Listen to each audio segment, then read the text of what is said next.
You also spoke about payments, Mr. President. You expressed concern in this regard. At present, Russia has not merely been subjected to sanctions, its reserves have been frozen, and transfers through SWIFT have also been cut off. How can such a scenario be dealt with? That is my first question. And secondly, how should all the other countries continue to regard Russia as a reliable partner?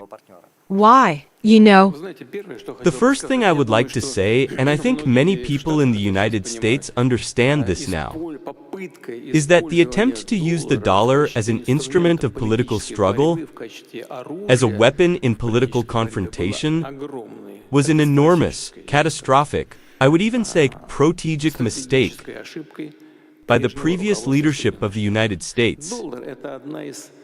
The dollar is one of the principal pillars of the United States' economic power and, unquestionably, one of its key competitive advantages. This competitive advantage lies not only in the dollar's status as a reserve currency, but also in the fact that, through this reserve currency, the U.S. economy derives benefits and earns real money, very large sums of money, not small ones.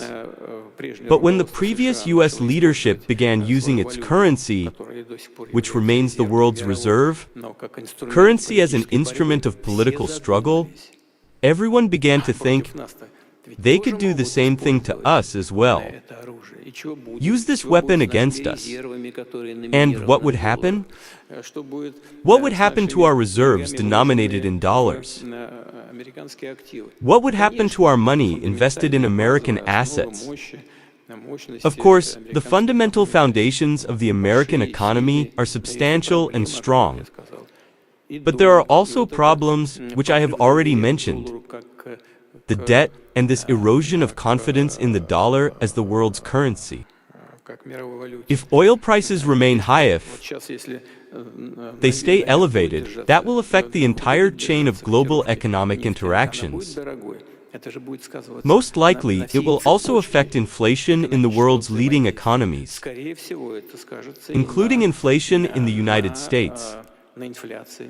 And that is an absolutely fundamental condition for the stability of the American currency. After all, it is not backed by anything. The United States abandoned the gold standard long ago. So what, then, underpins the stability of the American currency? It is the reliability and stability of the economy itself. The principal factor being a low rate of inflation, stable prices. If oil prices remain high, inflation will rise, and the fundamental foundations of the American economy will begin to wobble. Do you understand? Those are the consequences.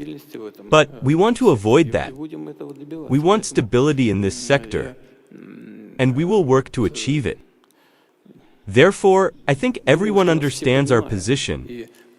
And together with Saudi Arabia, with our friends, and with the Crown Prince, we are working precisely to balance the interests of both producers and consumers. So far, overall, we have been succeeding in this effort.